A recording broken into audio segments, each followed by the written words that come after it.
Audio Jungle.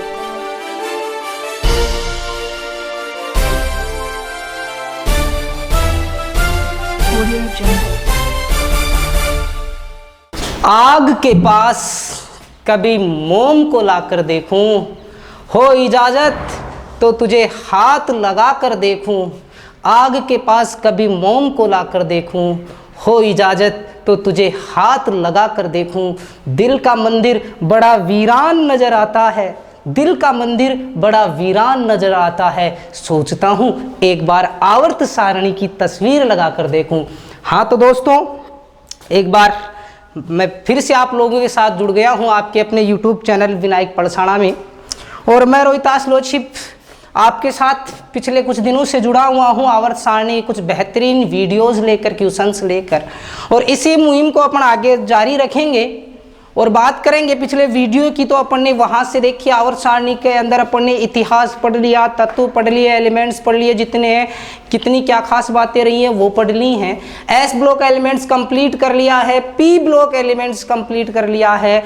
और आज short में जो क्वेश्चंस बनते हैं डी व एफ ब्लॉक तत्व के, और फिर लास्ट बिंदु जो इसका आता है गुणों में आवर्तिता, जहाँ से अपने जो क्वेश्चंस बनते हैं परमाणु आकार के, विद्युत ऋणता के, आयनन विभव के और इलेक्ट्रॉन बंधुता या इलेक्ट्रॉन लब्धि एंथैल्पी जिसे कहा जाता है, वहाँ से बनते हैं। तो ये लगभग समाप्ति की और अपना पहला चैप्टर, और पहला चैप्टर मत कहिए इसे, आप केमिस्ट्री का एक भाग कहेंगे, क्योंकि जितनी बातें मैंने कही है ना, ये पूरी केमिस्ट्री इसी पार्ट से क्लियर हो जाएगी लगभग। चाहे मैंने पहले बताया भी है कि जैसे अम्ल क्षार लवण की बात करेंगे तो किस प्रकार अपन छांटेंगे, जब अपन बात करेंगे इसी टॉपिक में अपन जब एक आवर्त सारणी में पढ़ेंगे संयोजकता, तो वहाँ पर जो सबसे ज़्यादा डिफिकल्टीज जो आती हैं आपको पेपर सॉल्यूशन करने में, जैसे आपकी रिएक्शंस आती हैं, ऑक्सीकरण अभिक्रिया, अपचयन अभिक्रिया, यहाँ से पता ही नहीं चलता है किसका ऑक्सीकरण किसका अपचयन। तो यदि आवर्त सारणी में संयोजकता वाला पार्ट अपना क्लियर है ना दोस्तों, तो वहाँ से कोई समस्या ही नहीं आएगी। तो देखिए पिछली क्लास में अपनी जो बात थी वो अपनी बात पी ब्लॉक पर खत्म हुई थी, और आज अपन बात करेंगे डी ब्लॉक तत्व। आज अपन जो बात करेंगे वो होगी डी ब्लॉक एलिमेंट्स के बारे में, और डी ब्लॉक एलिमेंट्स में क्या खास बातें हैं वो देखिए। सबसे पहली बात अब अपन ने पढ़ी कि कुल वर्ग थे, अपन ने पढ़े हैं 18 में से स्टार्ट के दो, वर्ग नंबर 1 और वर्ग नंबर 2, इन्हें अपन ने कौन से में कहा, एस में। एक बार मैं थोड़ा सा ब्रीफ कर देता हूं इधर आपकी नॉलेज के लिए। वर्ग 1 और 2 ये कौन से में लिए थे अपन ने, एस ब्लॉक में। नेक्स्ट वर्ग बात की थी 13 से लेकर 18 तक, तो वो कौन से ब्लॉक में अपन ने पढ़े भाई, पी ब्लॉक में। अब बात आ गई इन दोनों के बीच की, यानी वर्ग कौन सा बच गया, 3 से लेकर 12 तक, यही रहे दोस्तों। तो ये कौन से ब्लॉक में आ जाएंगे, डी ब्लॉक में। तो पहला जो क्वेश्चन यहां से अपने समझ में आनी चाहिए बात, वो ये है वर्ग 3 से 12 तक के तत्व। आपसे पूछ लिया जाए वर्ग छठा कौन से ब्लॉक में आता है, वर्ग 8वां, तो आप याद रखोगे वर्ग नंबर 3 से वर्ग नंबर 12 तक की जो बात है, वर्ग नंबर 3 से वर्ग नंबर 12 तक की जो बात है, जितने तत्व इसमें रखे जाएंगे वो सारे के सारे किस में आएंगे, डी ब्लॉक में। नेक्स्ट अगली बात जो अपन स्टार्टिंग से करते आ रहे हैं, नंबर ऑफ एलिमेंट्स, यानी कुल तत्व कितने हैं। तो आप ध्यान रखोगे इसमें 4 आवर्त आते हैं, 4 आवर्त के अंदर जो कुल तत्व रखे गए हैं अपने, वो कुल तत्व कितने रखे हैं इसमें अपन ने, 40। तो आप पढ़ो डी ब्लॉक में कुल कितने तत्व हैं, 40। अपन ने ये भी पढ़ लिया है कि एस ब्लॉक में लगभग कितने तत्व पढ़े थे अपन ने, 13 को स्थिति के आधार पर, और पी ब्लॉक में कितने पढ़ लिए हैं अपन ने पढ़ लिए हैं 37, और इसमें कितने बता रहा हूं दोस्तों, 40।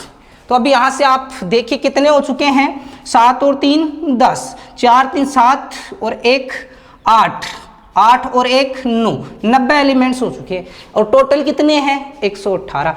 तो जाहिर सी बात है बाकी जो बच्चे वो किस में आ जाएंगे, एफ ब्लॉक तत्व में। तो इस प्रकार आप थोड़ा सा इनका विशेष ध्यान रखें, तो आप ध्यान दोगे इस बात। हाँ जी, देखा अपन ने इस प्रकार एलिमेंट्स हैं टोटल। तो क्या खास बात रही डी ब्लॉक की, 3 से 12 तक के तत्व। नेक्स्ट कुल तत्वों की संख्या कितनी थी, 40। अगला क्वेश्चन इसमें जो आपको पूछा जा सकता है, तो वो तीसरी बात यहां से जो आपको ध्यान रखनी है, इसमें सभी धातु तत्व हैं। ध्यान रखो, एस ब्लॉक में भी धातुएं थी, लेकिन वहां अपवाद आ रहा था हाइड्रोजन। दूसरी बात की पी ब्लॉक की, तो पी ब्लॉक में आपने क्या पढ़ा है भाई? पी ब्लॉक में अपन ने ये पढ़ा, इसमें धातु उपधातु है, धातु सारे हैं। लेकिन डी ब्लॉक ऐसा ब्लॉक है जिसमें सभी के सभी तत्व जितने रखे गए हैं इसमें साहब, वो सारे के सारे कौन से तत्व हैं? धातु तत्व। यहां से थोड़ी सी गौर करने वाली बात और है, और वो ये है, देखिए इनका इलेक्ट्रॉनिक विन्यास बताता हूं मैं। इनका इलेक्ट्रॉनिक विन्यास कुछ यूं होगा, n-1 d 1 to 10, यानी d के अंदर 1 से 10 इलेक्ट्रॉन, डी ब्लॉक है ना आखिरी में, तो इसलिए डी ब्लॉक के तत्व का, और ns2, इस प्रकार का इलेक्ट्रॉनिक विन्यास होता है दोस्तों।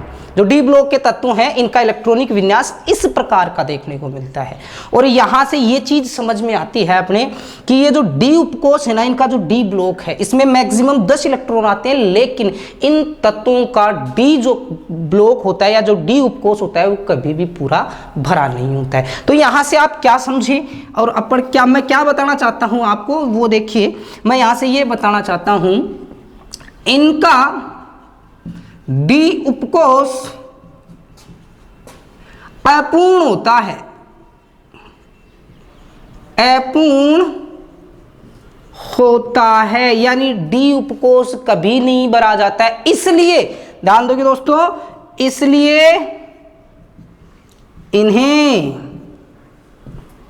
संक्रमण तत्व कहा गया। आपसे पूछा जाए कौन से ब्लॉक तत्वों को अपन संक्रमण तत्व कहते हैं, तो आप ध्यान रखोगे कौन से ब्लॉक तत्वों को, तो अपन पढ़ रहे हैं टॉपिक अपना डी ब्लॉक एलिमेंट, जिसमें वर्ग 3 से 12 तक के तत्व कुल 40 हैं और सभी के सभी धातु हैं। इनमें क्या होता है, इनका जो डी उपकोष होता है वो हमेशा अपूर्ण होता है, यानी उसमें पूरे 10 इलेक्ट्रॉन भरे हुए नहीं होते हैं। इसलिए इन तत्वों को क्या कहा गया है? संक्रमण तत्व। तो सीधा प्रश्न, कौन से तत्व संक्रमण तत्व कहलाते हैं? तो आपका आंसर होगा डी ब्लॉक तत्व। और इनका डी उपकोष अपूर्ण है, उसके अलावा इसमें कुछ अपवाद की सिचुएशन होती है जो मैं यहां लिख रहा हूं, अपवाद, यानी इस डी ब्लॉक के वे तत्व जिन्हें क्या नहीं कहेंगे अपन? संक्रमण तत्व। क्यों नहीं कहेंगे? क्योंकि इनका डी कोष क्या हो जाएगा? पूर्ण भर जाएगा। एक तो आप याद रखोगे जिसमें कॉपर, जिंक, एक बोल सकता हूं पारा या मरकरी Hg, इसके अलावा मैं बोल सकता हूं कैडमियम। ये ऐसे तत्व हैं जिन्हें अपन क्या कहेंगे? केवल इन्हें कहेंगे केवल डी ब्लॉक तत्व, क्योंकि डी में आ रहा है अंतिम उपकोष, जो लास्ट इलेक्ट्रॉन भर रहे हैं वो डी में भर रहे हैं। इसलिए कौन से ब्लॉक के तत्व कहलाएंगे? ये डी ब्लॉक के तत्व।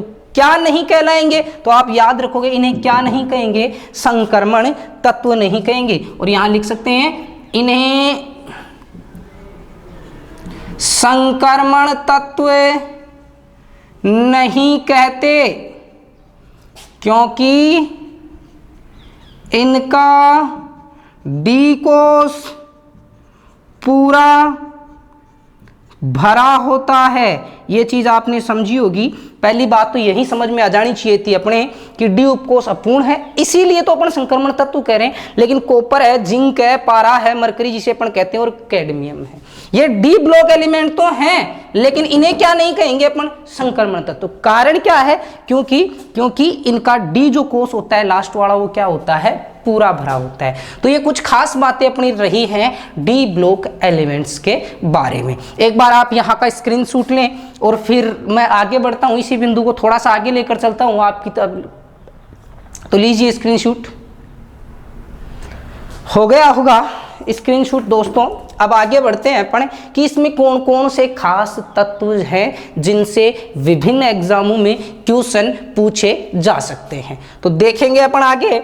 ये बात तो हुई डी ब्लॉक के बारे में, आपने पढ़ा है केवल सामान्य सी जानकारी जहां से क्वेश्चंस बन सकते हैं। संक्रमण तत्व क्यों कहते हैं ये भी आपने समझा होगा। और अब बढ़ते हैं अपन आगे। यहां से देखें अपन तो सबसे पहले बात करूंगा इसके जो खास तत्व, वो डायरेक्ट लिख रहा हूं मैं। पूरे वर्ग की बात, पूरे आवर्त की बात अब नहीं करेंगे अपन, जो खास खास तत्व वो देख रहे हैं। इसमें आपको ध्यान रखना है, एक तो टी आई और Ti को क्या कहते हैं आप? इसे कहते हैं टाइटेनियम। और टाइटेनियम को उपनाम दिया जाता है रणनीतिक धातु। एग्जाम में सीधा क्वेश्चन पूछा जाएगा कौन से धातु को रणनीतिक धातु कहा जाता है, तो आप कहोगे टाइटेनियम, Ti। और इसे ही कह दिया जाता है भविष्य का धातु, मेटल ऑफ फ्यूचर।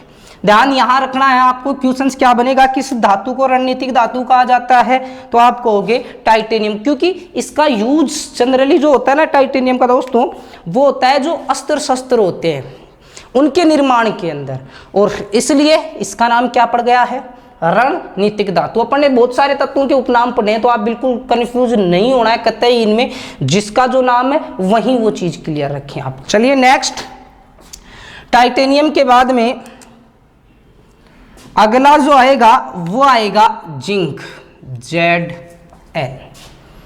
और इस जिंक को क्या कहा जाता है, इसका कारण भी क्या है, ये Zn जिसे कहा जाता है अपनी भाषा में या तो जस्ता या क्या नाम दिया जाता है दोस्तों, इसे कहा जाता है जिंक। तो जस्ता या जिंक की बात करूं, Zn की बात करूं, तो देखिए मैंने अब बात की है कि डी ब्लॉक एलिमेंट है, डी ब्लॉक एलिमेंट है, तो मैं यहां पर क्या ये लिख सकता हूं, क्या सभी के सभी क्या है, धातु। और पिछले वीडियो में जब अपन धातु और अधातु में थोड़ा सा डिफरेंस किया था, आपको ब्रीफ करवाया था, नॉलेज दिया था, तो वहां पर ये बात अपन ने की थी कि जो धातुएं होती हैं उनमें तन्यता और आघात वर्धनीयता पाई जाती है। और यहां से आपने ये देखा कि जितनी धातुएं होंगी अगर उनको चोट करेंगे अपन, तो वो क्या होते जाएंगे, फैलते जाएंगे, वो क्या नहीं होंगे, कभी भी बिखरेंगे नहीं। लेकिन जिंक के साथ थोड़ा सा अपोजिट काम हो रहा है। ये क्या है, मैं यहां पर शॉर्ट में लिख सकता हूं, यह भंगुर प्रकृति का धातु है या तत्व है, धातु है। अतः इसे एक नया नाम दे दिया गया दोस्तों, इसे कह दिया गया, इसे नाम दिया गया नोबल धातु। देखिए यहां फिर कंफ्यूज नहीं होना है, एक थी नोबल गैसेस जो वर्ग 18वां था उसकी बात की थी, जबकि अगर बात पूछ ले नोबल धातु कौन सा है, तो आप आंसर क्या दोगे कि जिंक। क्यों? क्योंकि जस्ता या जिंक क्या होता है, ये भंगुर प्रकृति का होता है, जैसे इस पर चोट करेंगे ये पूरा बिखर जाएगा कांच की तरह, जबकि धातु में ये गुण होता नहीं है, इसलिए इसे क्या कहा गया, इसे नोबल धातु कहा गया। तो ये बात भी अपन ने समझ ली। जो वर्ग आवर्त नंबर 3 था उसकी बात में ये दो ही तत्व ध्यान रखने, टाइटेनियम रणनीतिक धातु, और इसे कई जगह लिखा हुआ मिल सकता है आपको रणनीतिक धातु, और इसे ही कई जगह लिख देता है भविष्य की धातु, भविष्य की धातु। नेक्स्ट अगली जो बात होगी, खास बात, अगले जो ग्रुप होगा, याद रखोगे अगला जो तत्व आता है, ये ग्रुप डी में क्वेश्चन पूछा हुआ है भाई, अन्यथा इसका कोई खास क्वेश्चन बना नहीं था आज से पहले, लेकिन ग्रुप डी की दो एक एग्जाम में ये क्वेश्चन पूछा हुआ है, इसलिए मैं ये तत्व बता रहा हूं आपको। एक तत्व आता है वर्ग नंबर 4 में Pd, और इसे क्या कहते हैं, प्लेडियम।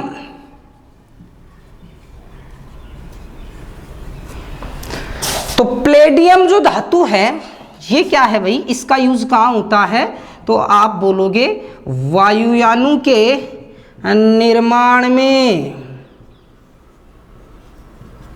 अपन ने क्या आंसर दिया,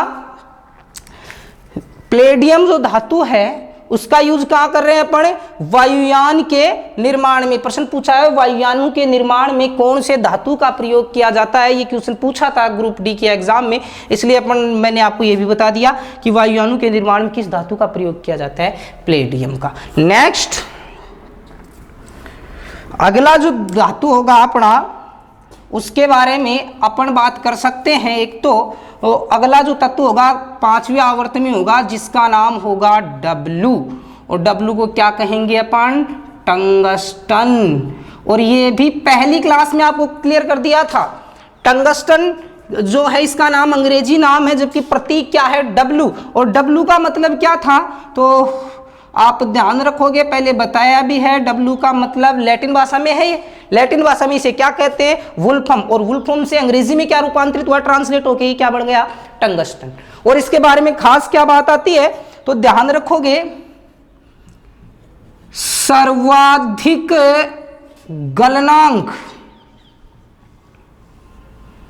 होता है, पहला क्वेश्चन यहीं से बनेगा, आवर्त सारणी में कौन से एलिमेंट का गलनांक सर्वाधिक होता है, तो आप कहोगे टंगस्टन का। और गलनांक क्या होता है दोस्तों, वह निश्चित ताप जिस पर कोई ठोस पदार्थ कौन सी अवस्था में बदल जाए, द्रव अवस्था में। गलनांक का मतलब सीधा सा है गलन, यानी गलना, पिघलना।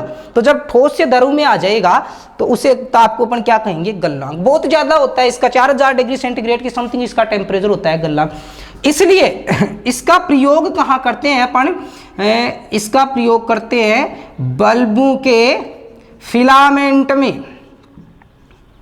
आपसे क्वेश्चन ग्रुप डी में पूछा जा सकता है कि विद्युत बल्बों के फिलामेंट में कौन सी धातु का प्रयोग होगा, तो आप बता दोगे टंगस्टन। अब यदि क्वेश्चन का लैंग्वेज थोड़ी सी घुमाई उसने, तो वो टंगस्टन ऑप्शन में देगा ही नहीं, या तो क्या करेगा, ये W प्रतीक दे देगा। चलो प्रतीक भी नहीं दिया तो इससे ज्यादा कहां तक सोच सकता है वो, टंगस्टन नहीं देके उसको क्या कह दे, वुल्फ्रम कह दे, और अन्य 4 ऑप्शन दे दे। ये लोग कंफ्यूज हो गए, अगर अपने को नहीं पता है ना W का मतलब, वुल्फ्रम का मतलब W होता है, तो फिर ये गलत हो सकता है, तो इसका ध्यान रखें आप। सर्वाधिक गलनांक था, इसलिए विद्युत बल्बों के फिलामेंट में किसका प्रयोग किया जाता है दोस्तों, टंगस्टन का प्रयोग किया जाता है। नेक्स्ट, इसी लाइन में, इसी आवर्त में अगला शायद नीचे दिखेगा नहीं, तो आप एक बार इसका स्क्रीनशॉट ले लें, फिर अपन आगे बढ़ते हैं दोस्तों। हाँ देखिए, अपन ने क्या क्या पढ़ा है, मैं रिपीट कर रहा हूं। टाइटेनियम क्या कहेंगे, रणनीतिक धातु, भविष्य की धातु। देखो कंफ्यूज होना नहीं है, भविष्य की धातु इसे कहते हैं, आशा की धातु किसी और को कहेंगे अपन। नेक्स्ट, जिंक क्या है, जस्ता या जिंक भंगुर प्रकृति का है, इसलिए क्या कहा, नोबल धातु। पैलेडियम से वायुयानों के निर्माण में। टंगस्टन सर्वाधिक गलनांक कहाँ यूज हो रहा है, विद्युत बल्ब के फिलामेंट में। देखिए दोस्तों आगे बढ़ते हैं अपन। अब आप लोगों को खुद को ये पता चल जाएगा कि आपने कितना पढ़ा है, कितना, और जो जितने कन्फ्यूज रहते हैं अपने, इस एक अगला जो एलिमेंट लिखूंगा इससे लगभग 4-5 प्रकार के क्वेश्चंस बनते हैं, जो अपने पीछे वाले पढ़े हैं वो भी क्लियर होंगे। अगला जो मैं एलिमेंट लिख रहा हूं वो आता है OS, और OS को कहा जाता है दोस्तों ओस्मियम। ओस्मियम, देखिए यहां से इसका क्या क्वेश्चन केवल एक बनता है, और वो क्वेश्चन ये बनता है, सबसे भारी अधातु, सबसे भारी, सॉरी अधातु नहीं, बात होगी किसकी, धातुओं की। तो सबसे भारी जो धातु है, देखिए अब यहां से क्वेश्चन कैसे कैसे बनेंगे। आपसे प्रश्न पूछे सबसे हल्का धातु, अपन ने पढ़ा था लिथियम। सबसे हल्का धातु क्या होता है दोस्तों, तो आप बोलोगे लिथियम। सबसे भारी धातु, तो आप क्या कहोगे, सबसे भारी धातु पूछ लिया जाए तो ओस्मियम।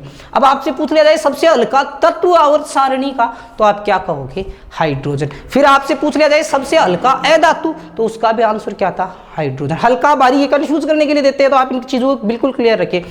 अगर अधातुओं में हल्का है तो वो हाइड्रोजन है, अधातुओं में भारी, तो भारी के लिए आप 3 चीजें देखोगे, क्योंकि अधातुएं तो ठोस में भी होती हैं, द्रव अवस्था में भी रहती हैं, गैस में भी। तो ठोस अवस्था में सबसे भारी तो कौन था, स्टेनिन था, पिछले वीडियो में देखा।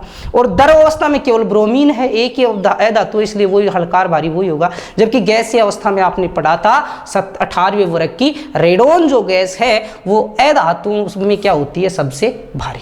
उम्मीद करता हूं इतना आपको समझ में आया होगा। फिर अपन थोड़ा सा आगे की ओर बढ़ते हैं। अपन ने क्या पढ़ा है अभी तक, ओस्मियम की बात की, सबसे भारी क्या कह दिया, धातु। और इसी बिंदु में अपन चलते हैं आगे, इसी क्रम में इसी आवर्त में आगे बढ़े हैं। तो आगे आता है एक तो प्लेटिनम, PT, प्लेटिनम। क्या क्वेश्चन बनते हैं दोस्तों, जब अपन धातुओं की क्रियाशीलता का क्रम पढ़ते हैं तो सबसे नीचे यानी जो नीचे यानी सबसे कम क्रियाशील तत्वों में अगर कोई आता है तो वो क्या आता है, प्लेटिनम। देखिए कैसे, कुछ इस प्रकार का होता है इनका क्रम। सबसे ज़्यादा पोटेशियम, उसके बाद में सोडियम, उसके बाद में कैल्शियम, मैग्नीशियम, एल्यूमिनियम, यानी ये क्रियाशीलता का है। सबसे ज़्यादा क्रियाशील ये होगा, इससे बाद में क्रियाशील ये होगा, उसके बाद में क्रियाशील ये होगा, और लास्ट में जब अपन चलते जाएंगे तो लास्ट में क्या आएगा, Au, और लास्ट में क्या आएगा, Pt, Au, Ag, Hg, ये यहीं आते हैं, मरकरी वगैरह। तो यहाँ से अपने देखने पर लास्ट में क्या आ रहा है, प्लेटिनम। और ये क्या है, अब विक्रियाशीलता में निम्न विक्रियाशील तत्व में आता है, यानी रिएक्शन बहुत कम करते हैं। और यहाँ से आप ये जरूर ध्यान रखोगे दोस्तों कि जो आभूषण बनाए जाते हैं या गहने जो बनाए जाते हैं, आप देखोगे सोने के बनाए जाते हैं, चांदी के बनाए जाते हैं, इन्हीं के आभूषण होते हैं। तो अपन ऐसा क्या है कि सोने और चांदी के आभूषण बना रहे हैं, अपना लोहे के भी तो बना सकते हैं, क्योंकि प्रचुर मात्रा में लोहा सस्ता पड़ेगा, उसके भी तो आभूषण बना सकते हैं। तो फिर क्यों अपन ने इनका यूज किया, तो इसका मेन जो लॉजिक होता है वो अपन ये दे सकते हैं कि ये देखिए अभी क्रियाशीलता में सोना, चांदी, प्लेटिनम ये लास्ट में आ रहे हैं ना, तो ये जल्दी से रिएक्शन नहीं करते किसी भी चीज़ से, और रिएक्शन करके जल्दी से उन पर खराब नहीं होते हैं, जंग वगैरह की प्रक्रिया नहीं लागू होती है। तो इसलिए ध्यान रखोगे, ये प्लेटिनम इनके भी बाद में आ रहे हैं, तो ये सबसे कम क्रियाशील है। यदि आप ये मान के चलिए सोने और चांदी की जगह प्लेटिनम के गहनों का यूज किया जाए, हालांकि महंगे पड़ेंगे, तो जितने सोने और चांदी होते हैं ना, उससे भी ज्यादा उम्र होगी इनकी चलने में। और नेक्स्ट बात, लेकिन ये महंगा बहुत है। महंगा क्या होता है, ये बहुत ज्यादा होता है, इसलिए इसे देखिए, एक तो क्या नाम दिया जाता है प्लेटिनम के बारे में आप याद रखोगे, इसे कहा गया है सफेद सोना। व्हाइट गोल्ड किसे कहा जाता है, प्लेटिनम को। और नेक्स्ट जो होती है बात यहाँ से आपकी समझने वाली, अभी ये भी रेलवे की एग्जामों में पूछा था पिछली बार, जो ग्रुप डी हुए वहाँ से इसका क्वेश्चन बना है। ये एक उत्प्रेरक है जो विक्रियाओं को बढ़ाने के, उनकी स्पीड बढ़ाने के काम में लेते हैं। और कौन सा उत्प्रेरक है, ये सीधा प्रश्न पूछा हुआ है, किस तत्व को एडम उत्प्रेरक की संज्ञा दी जाती है, तो आप ये कहोगे एडम उत्प्रेरक। किसको कहते हैं, प्लेटिनम को। प्लेटिनम के दो क्वेश्चन, क्या, सफेद सोना किसे कहते हैं, प्लेटिनम को। दूसरा एडम उत्प्रेरक किसे कहते हैं, उसी प्लेटिनम को। उसी के बाद में आगे चलोगे आप तो अगला आएगा Au, और Au का मतलब होता है ओरम, लिख देता हूं इधर मैं ओरम, और इसे ही आप अपनी भाषा में क्या ले लेते हैं, जनरल यूज, अंग्रेजी नाम इसका गोल्ड। ये गोल्ड या ओरम जो है, इसकी बात करें तो इसलिए क्या प्रश्न बनता है, तो मैं आपसे सीधी बात यही करूंगा कि जितने धातु है ना, उनमें सबसे ज्यादा आघात वर्धनीयता यानी चोट सहन करने की क्षमता किसमें होती है, तो आप कहोगे सोने में। तो आप इसके लिए ये बोल सकते हो सर्वाधिक धातुओं का गुण है आघात वर्धनीयता, चोट करेंगे तो बिखरेंगे नहीं। केवल जिंक बिखर रहा था क्योंकि वो भंगूर था, उसके नोबल धातु का सबसे सर्वाधिक आघात वर्धनीय धातु। आपसे पूछ लिए कि निम्न में से कौन सर्वाधिक आघात वर्धनीय धातु है, मैक्सिमम आघात वर्धनीयता किसमें होती है, तो आप कहोगे सोने, ओरम, गोल्ड में क्या होती है, सर्वाधिक आघात वर्धनीयता होती है। नेक्स्ट उसी के बाद में ये आता है Hg, और इसे पहली क्लास में इसका भी नाम बताया था दोस्तों, देखना पहली क्लास का वीडियो देखना आप, वहां से अगर देखा है तो आप एक बार इसका कमेंट करके बताएं जल्दी से मेरे को कि Hg को अपन ने क्या नाम दिया था, किसमें, IUPAC के अनुसार या लैटिन भाषा में Hg का क्या नाम होता है। वैसे मैं लिख देता हूं, पारा या मरकरी कहते हैं इसे कहा अपन ने पारा, इसे कहा मरकरी। आप मेरे को जल्दी से बताएं कि क्या लिखते हैं इसे, तो आप याद करो मैंने क्या बोला था, हाइड्रेरजिरम। हाइड्रेरजिरम किसको कहा जाता है, तो आप कहोगे पारा या मरकरी का नाम है ये लैटिन भाषा में। तो देखो हाइड्रेरजिरम, और इसका भी नाम भी तोड़ के बताया था आपको, हाइड्रे का मतलब जल और जीरम का मतलब ले लिया अपन ने चंद्रमा, चांद। तो ये चांद का क्या हो गया, पानी हो गया। अपन क्या कहेंगे इसके लिए, एक तो क्या है ये, पहली सबसे ज्यादा पूछा गया क्वेश्चन वो यही है, द्रव धातु, और ये कंफ्यूज कतई नहीं रखना है, ये माना क्या गया है एकमात्र द्रव धातु। बात आई थी गैलियम की, तो वहां पर मैंने ये चीज आपको बिल्कुल क्लियर कर दी थी। गैलियम की बात है, उसे अपन हथेली पर रखते हैं थोड़ी देर के लिए तो वो क्या हो जाता है, द्रव अवस्था में आ जाता है, अन्यथा जनरली अपन ठोस अवस्था में पढ़ते हैं उसको। जबकि पारा या मरकरी स्वतंत्र अवस्था में रहता है, तो कौन सी अवस्था में रहता है आप बोलोगे, द्रव अवस्था में ये रहता है। इसलिए अपन ने क्या कहा, द्रव धातु। और कुछ बुक्स में आपको इसका एक नाम और मिल जाएगा, तीव्र चंडी। ये भी एग्जाम जो है अपने जो रेलवे की एग्जाम है उसके लिए बेहद खास है।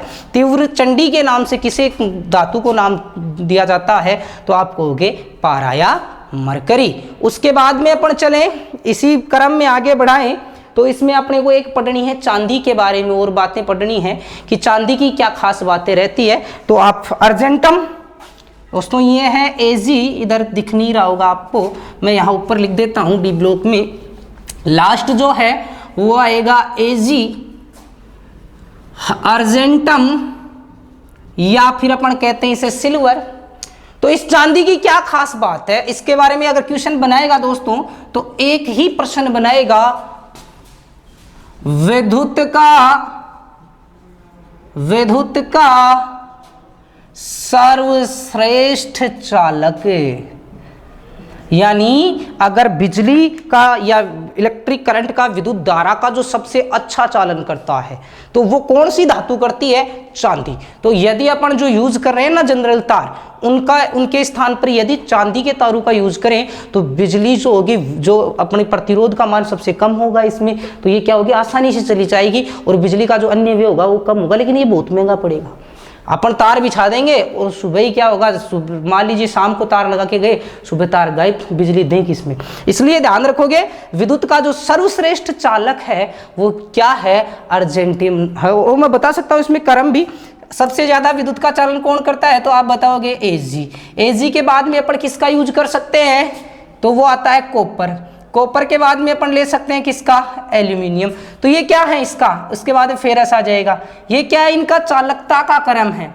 ये जो धातु तत्व हैं मुख्य रूप से जो विद्युत का चालन करते हैं, सर्वश्रेष्ठ चालकों में जिनको गिना जाता है, ये इनकी चालकता का कर्म होता है।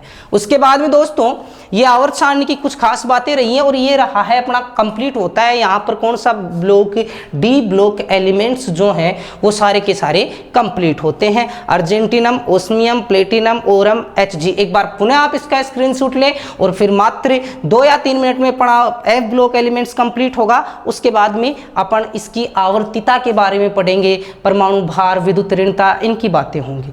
तो एक बार आप पुनः इसका स्क्रीनशॉट ले लें, फिर मैं चलता हूं आपके एफ ब्लॉक की तरफ। हाँ, हो गया होगा स्क्रीनशॉट। चलिए आगे बढ़ते हैं। और यदि आगे बढ़ते हैं तो अगली जो कहानी आती है अपनी यहां से, और वो कहानी आती है एफ ब्लॉक। कोई खास प्रश्न बनता नहीं है एफ ब्लॉक एलिमेंट से, तो इन्हें क्या कहते हैं, कितने हैं, ये 2-3 बातें अपनी इसके बारे में जाननी है। देखो, जब आवर्त सारणी बन रही थी तो जो आखिरी आवर्त बोलते हैं अपन, उसमें छठा और 7वां आवर्त, उसमें क्या था, ये पहला, ये दूसरा, यहाँ 56 नंबर का तत्व था, यहाँ क्या था, 57 नंबर का तत्व मान लीजिए। उसके बाद में अपन चलते हैं, ये आवर्त जो आ रहा था छठा और 7वां आवर्त, उसके बाद में 58 से सीधे कहाँ तक चले जाते हैं, 71 तक चले जाते हैं, 72 नंबर वाला आता है आगे। तो ये 58 से 72 तक गए अपन, तो ये बीच वाले तत्व कहाँ गए। इसी प्रकार यहाँ चलते हैं अपन, थोरियम से आ जाते हैं, 89 तक चले गए मान लीजिए, और फिर यहाँ से सीधा अपन चले तो कौन से नंबर का तत्व आता है, 103 नंबर का तत्व आता है। तो ये कहाँ गए इतने तत्व, इनकी बात की जाती है। तो इनके बारे में क्या ध्यान रखना है अपने को, वो ध्यान रखना है ये सभी तत्व आवर्त सारणी में अलग से रखे गए हैं। तो और सारे के सारे क्या हैं, धातु तत्व। मैं लिख देता हूं लास्ट बिंदु इसका, एफ ब्लॉक तत्व, और तत्वों की संख्या, कुल संख्या कितनी है, नंबर ऑफ एलिमेंट्स, तो वो है 28, 14। तो इसमें देखिए आप कहोगे कहाँ है ये, तो आप पहली बात कहेंगे इसका एक तो उपनाम ध्यान रखो। ये क्या है, मैंने क्या कहा कि ये आपका पी ब्लॉक, इधर है एस ब्लॉक, इधर है ये पी, ये एस, ये कौन सा ब्लॉक है, टी। तो ये गायब कहाँ हुई? यहीं से तो गायब हुई। ब्लॉक कौन सा था? डी। और इन डी वालों को क्या कहा? संक्रमण। तो ये संक्रमण के अंदर ही तो रखे हुए हैं, तो क्या मैं इन्हें ये कह सकता हूं कि संक्रमण के अंदर ही हैं, छुपे हुए हैं? तो जो संक्रमण तत्वों के अंदर जो तत्व थे इन्हें क्या नाम दिया गया? तो आप कहोगे दोस्तों इन्हें कहा आंतरिक संक्रमण तत्व। तो इसे एक तो क्या कह दिया? आंतरिक संक्रमण तत्व। बात नंबर 2 जो खास होगी वो क्या होगी इसके बारे में? इन्हें कहा जाता है अति दुर्लभ तत्व। इन्हें अति दुर्लभ तत्व, क्योंकि ये जो नेचर है, अपनी प्रकृति है, उसमें आसानी से मिलते नहीं है, इसलिए अपन ने इन्हें क्या कहा? अति दुर्लभ तत्व। संक्रमण तत्वों के अंदर ही थे, तो इसमें क्या लिख दिया अपन ने? आंतरिक संक्रमण तत्व। और इसमें ध्यान रखना है, प्रारंभिक 2 वर्ग बनाए थे लास्ट के अंदर, जो आधुनिक और सारणी, उसमें यहाँ से यहाँ तक 58 से 73 की बात करें, 90 से 103 थोरियम से लेकर चले एक और 118 तक चले ऑर्गेनाइजेशन तक, तो ये कुछ यहाँ पर अलग से रखे हुए थे अपन। तो ध्यान रखोगे, पहला जो प्रारंभिक कुल तत्व कितने अभी बताया मैंने? 28। प्रारंभिक 14 तत्व, इन्हें तो क्या नाम दिया गया? लेंथेनाइड। एप ब्लॉक के स्टार्टिंग के जो 14 तत्व थे उन्हें क्या नाम दिया? लेंथेनाइड। और जो लास्ट अंतिम 14 तत्व थे उन्हें क्या नाम दिया जाता है? एक्टिनाइड। दूसरा प्रश्न, लास्ट जो बात होगी इसमें एप ब्लॉक एलिमेंट्स की, वो क्या होगी? इसके एक तत्व तो आप ध्यान रखना, यूरेनियम। यूरेनियम यू 92 नंबर पर आता है ये, और इसे कहते हैं आशा की धातु। किसकी धातु है भाई? ये आशा की धातु है। Next plutonium. Plutonium P U, ये कितने नंबर पर आता है? 94। ये प्लूटोनियम की बात की जाए तो ये क्या है? सर्वाधिक विषैला धातु। अब आप लोगों के दिमाग में हो सकता है कुछ साइनाइड वगैरह चल रहा हो, लेकिन साइनाइड क्या है दोस्तों? यौगिक है, कार्बन और नाइट्रोजन 2 अलग अलग जो है उसमें एलिमेंट्स जुड़े हुए हैं, लेकिन अगर बात करें तत्वों में सबसे जहरीला तत्व कौन सा है तो वो क्या होगा? प्लूटोनियम होगा। तो ये बात हुई एप ब्लॉक तत्वों की। इसके अलावा मैं कुछ खास बातें और 2-3 बातें और हैं शायद इसकी जो अपन ने बात करनी है, जहां से क्वेश्चंस पूछे जा सकते हैं, उसके बाद में अपना एप ब्लॉक एलिमेंट्स कंप्लीट होता है। एक बार फिर से आप इसका स्क्रीनशॉट लें, फिर लास्ट 2 बातें जो है इसकी मैं और कर लेता हूं, उसके बाद में अपन आगे बढ़ते हैं। स्क्रीनशॉट हो गया होगा। अब बात करते हैं आगे, कुछ खास बातें और रही हैं आवर्त सारणी की, तो मैं वो भी आपके सामने रख देता हूं, अभी वो भी बातें हो जाएंगी अपनी। तो यहां से पहली जो बात होगी वो ये होगी कि आवर्त सारणी में पहली 1-2 बात तो ये लिखेंगे अपन, कुल गैसें कितनी हैं? आप बोलोगे आवर्त सारणी में कुल गैसें, ये भी ग्रुप डी के क्वेश्चन है भाई, ये जो अभी ग्रुप डी हुआ है पिछला, वहां से पूछे गए क्वेश्चन हैं वो बता रहा हूं मैं। आवर्त सारणी में कुल गैसों की संख्या कितनी है? तो आप बताओ 11। देख सकते हो कौन सी? हाइड्रोजन है। हाइड्रोजन के अलावा क्या हो जाएगी? नाइट्रोजन हो जाएगी, और क्या हो जाएगी? ऑक्सीजन हो जाएगी, और बोले तो क्लोरीन हो जाएगी, फ्लोरीन हो जाएगी, क्लोरीन हो जाएगी। उसके अलावा helium, neon, argon, krypton, xenon और रेडोन। तो काउंट कीजिए दोस्तों, 1 2 3 4 5 6 7 8 9 10 और 11। ये 11 क्या हैं? कुल ऐसी हैं जो गैसीय अवस्था में प्रकृति में पाई जाती हैं। और आखिरी जो क्वेश्चन ये भी पूछा, ग्रुप डी का ही क्वेश्चन है, यहां से आप बता सकते हो आवर्त सारणी में कुल 14 तत्व ऐसे हैं कि कितने दोस्तों ध्यान रखोगे? 14 तत्व ऐसे हैं जिनका प्रतीक केवल एक अल्फाबेट का है। ये भी ग्रुप डी का ही क्वेश्चन है दोस्तों। जैसे कैसे अगर बात करें, देखिए हाइड्रोजन की बात करें, अपना हाइड्रोजन का प्रतीक क्या है, H, एक ही अंक का है नहीं, एक ही तो अल्फाबेट है। टंगस्टन की बात करें, एक ही अंक है उसके अंदर। और भी बहुत सारे तत्व देख सकते हैं अपन, तो यहाँ से ध्यान रखोगे पोटेशियम है, ये सभी एक एक अल्फाबेट के हैं। ऐसे कुल कितने तत्व हैं, तो आप आंसर दोगे कुल 14 तत्व आवर्त सारणी में ऐसे हैं जिनका जो प्रतीक होगा वो केवल कितने अल्फाबेट का होगा, एक अल्फाबेट का। तो दोस्तों ये था अपना एक वीडियो जिसमें अपन ने सारी जो चर्चाएं की हैं वो अपने ब्लॉक एलिमेंट्स की हैं। और अब दोस्तों इसके अंदर रहता क्या है, जब अपने राजस्थान पुलिस लेवल की बात की है अपन ने, तो वहाँ तक यहाँ तक के लिए जो मैटर है वो सफिशिएंट है। उसके बाद में यदि अपन ऊपर बढ़ते हैं, जैसे मान लीजिए पटवारी में कोई क्वेश्चन बनाना है, तो पटवारी में कोई इजी क्वेश्चंस तो बनाते नहीं, आप सभी ने पेपर्स देखे हैं। अधीनस्थ बोर्ड जब पेपर बनाता है तो बहुत ही अच्छा पेपर बनाता है। तो वहाँ क्वेश्चंस कैसे पूछे जा सकते हैं, वहाँ दोस्तों क्वेश्चंस पूछे जाएंगे फिर घुमाकर। वहाँ थोड़ा सा आगे बढ़ना पड़ेगा, विद्युत ऋणता, परमाणु आकार, इलेक्ट्रॉन बंधुता, आयनन ऊर्जा। और दोस्तों इस बात का आप खास ध्यान रखें कि ये जो है ये NCERT में डाल रखे हैं, कक्षा 10 की जो राजस्थान बोर्ड की पाठ्य पुस्तक है उसमें भी ये सभी विद्युत ऋणता, इलेक्ट्रॉन बंधुता वगैरह के बारे में बातें हुई हैं। तो अगले वीडियो में मैं रोहित आसलोची आपसे फिर मिलूंगा।